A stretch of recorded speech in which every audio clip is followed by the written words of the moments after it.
All right, Lynn. The next question is, how much water do people really need to drink?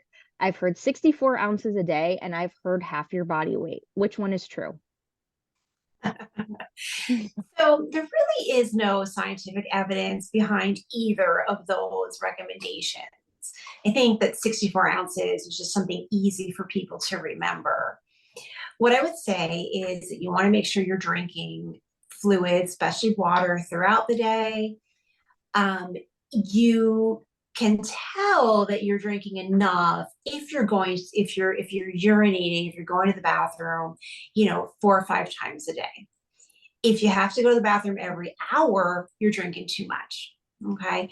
And water, if you're spreading it out throughout the day, drinking too much isn't harmful. You don't want to sort of chug a 64-ounce water all at one time. That can actually be very dangerous.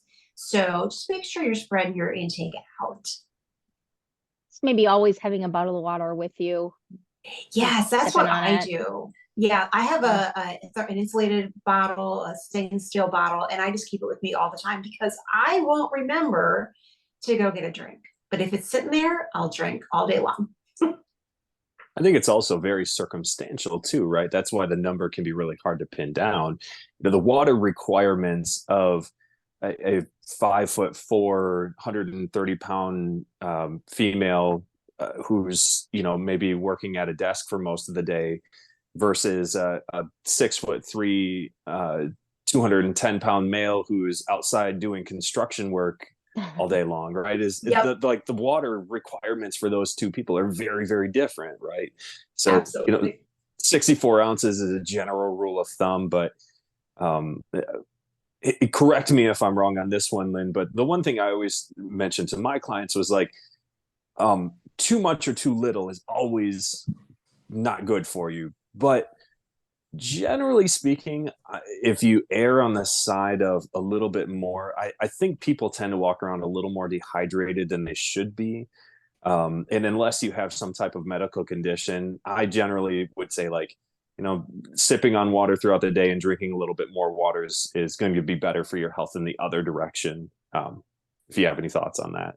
Absolutely. I totally agree. And actually, being slightly dehydrated actually can cause your body to feel more hungry. Mm. Okay. Because your body kind of confuses the signals of hunger and thirst. So, yeah, I agree with you. I'd rather see somebody be a little more hydrated than a little underhydrated. Because realistically, if you're drinking way too much water, you're just going to start feeling ill and you're going to know it, where you might be so used to feeling slightly dehydrated that you don't even realize that you are. And I definitely agree, Ex- Len, that's kind of a good little tip too. Sometimes when you feel like you want a snack and you kind of check in with your body and you're like, I'm not starving. I'm mouth hungry, not like stomach hungry. It's kind of how I think of it. It's like, Mhm. no, have water. Like that often helps a lot. Yeah, and I just like also just using the bathroom trick because you're kind of estimating it from the other end. Okay, how can now this is obviously going to be different, and this is something that I'm sure maybe both Lynn and Tyler, because with different experiences, can weigh into. But how can I know if I'm eating too little or too much protein? So if you're eating too little protein, a couple things that you could notice are, brittle hair and nails. If you're, doing like strength training and you're trying to build muscle, you may notice that you're not really getting that increased muscle mass. You can actually lose muscle if you're not eating enough and your goal is to increase muscle mass. Eating too much, you're not really going to get signs of that, you know. So that's a harder one to gauge. Like I don't know how you would really tell if you're having too much protein. Yeah, I don't think that like I've heard people say, well, it can be really hard on your kidneys. I don't know that there's any like major scientific studies around that. There may be, and I just haven't delved into them. But I think that protein for most people is like the water situation. I think generally people have a little bit less protein than they might typically need. And the ones who are not necessarily focused on it, but do get a lot of protein, maybe don't get it in the best ways, right? They might be the people that get a lot of fast food burgers and stuff like that. So they may be getting a lot of protein, but there's a lot of junk along with it. So I don't I don't think I've ever been overly concerned about somebody getting too much protein unless they're really crushing a ton of supplements. If you're just eating whole foods, you're eating pretty natural, it's really tough to get too much protein in my opinion, my experience. Yeah, I totally agree. And I think that one thing you want to remember is like too much protein, like any other like macronutrient, is just going to be extra calories. So you have to balance that in your day. So yeah, I agree with you. If you're getting it from like supplements where you're like, I'm having 200 grams of protein for my snack, that's too much. Way too much. Yeah, your body can't even process that in one go. And coming back to what you pointed out, Lynn, about losing muscle tone without getting enough protein. One of the things that I like to try to point out to people when you talk about a fitness journey, nutrition and fitness combined, and the idea of like, I want to lose weight, right?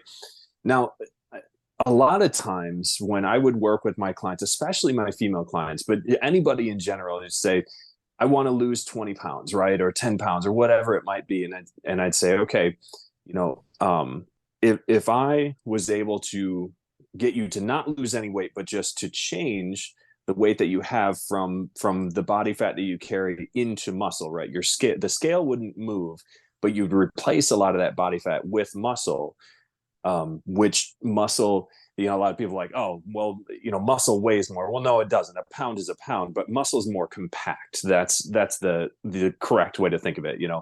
If I took 10 pounds of muscle off or fat off your body and replaced it with muscle, you would look a lot leaner. So, that's the goal that people are really generally looking for, is they'd like to look leaner. They'd like to feel better. So it's not so much the weight loss as much as the body composition. And so getting enough protein in your system, doing strength training where you're building up your muscle tone, you're building up your metabolism, you're going to improve your energy. It helps to balance out hormone levels, and that higher metabolism level is going to help continue to burn extra calories. So there's really a lot of benefit to making sure you're not only getting enough protein in, but that you're building some muscle tone along the way as well. Well, and I think And I was go just going ahead, to quickly Steve. say, I think it also a lot of this, when you talk about eating protein, Tyler, you kind of alluded to it, but it does need to be healthy protein. Greg actually knew someone who felt that they were eating Reese's peanut. I'm not kidding. Who felt that eating Reese's peanut butter cups was part of their protein plan because it included peanut butter. And so, it's kind of like you do have to, have that caveat that, we're talking about getting protein in a healthy way, not like smothered in,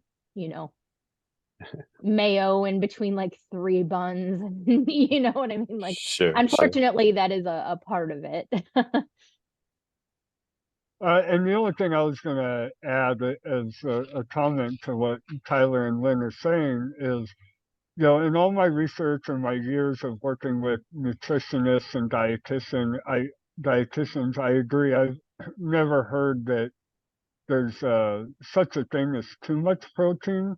But if you're thinking about it from a fitness and just an overall health journey kind of perspective, there are several amino acids out there, and that's what you're looking for in your proteins, is what types of amino acids are you getting in to your system. And there are 9 essential amino acids that you do want to make sure that you're getting, whether it be meat or plant-based. It's those, and I can't list them off, I apologize, maybe Lynn can, but it's those amino acids and a balance of amino acids that you want to make sure that you're getting into your system. Excellent.